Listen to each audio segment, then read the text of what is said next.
Hey sneak peekers, I'm AK. It's the dawn of a new year, and if you're looking for something to go check out in theaters that's not Avatar 2 for the fourth time, I'm here to help. January is a notoriously quiet month on the film front. Most years you can usually expect to find low-budget genre films that studios do not have high hopes for. Oftentimes this is because of intense holdovers from the holiday blockbusters, and studios don't want to release their big earners at a time when they still have to compete with these huge IP films. While this January saw similar conditions, with Avatar 2 topping the chart for 7 straight weeks since its release, this month saw much more quality films than usual.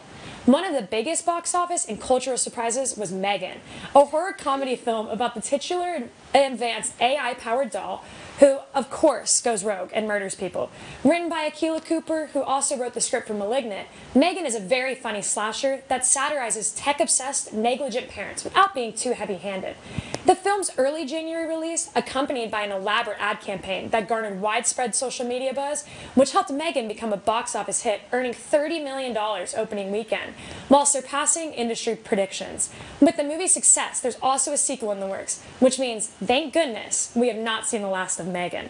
Another horror movie, Skinamarink, managed to get a successful theatrical release despite its indie beginnings. Made with a budget of $15,000 and a casting crew of 12 people, Skinamarink initially played at a few film festivals before going viral over social media.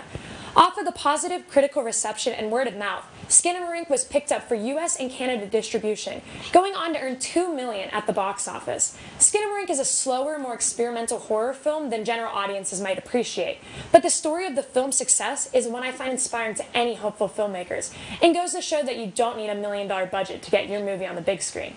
Another box office success this past month comes with a familiar face, Tom Hanks, who starred in A Man Called Otto, a remake of the Swedish film A Man Called Ove, which itself was an adaptation of the successful Swedish book of the same name.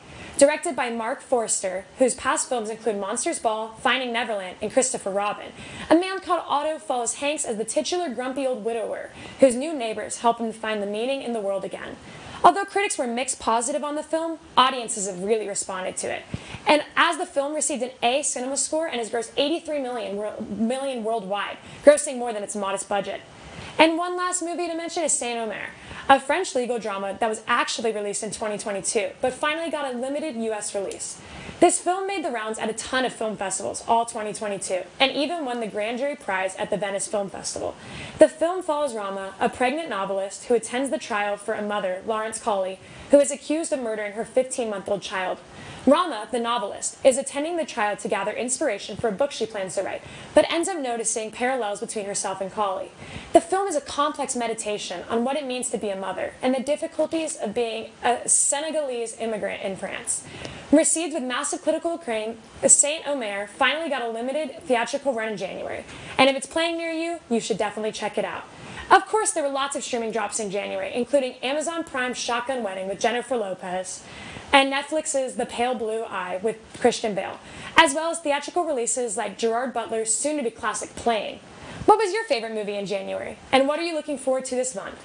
Let us know on social media at Sneak Peek TV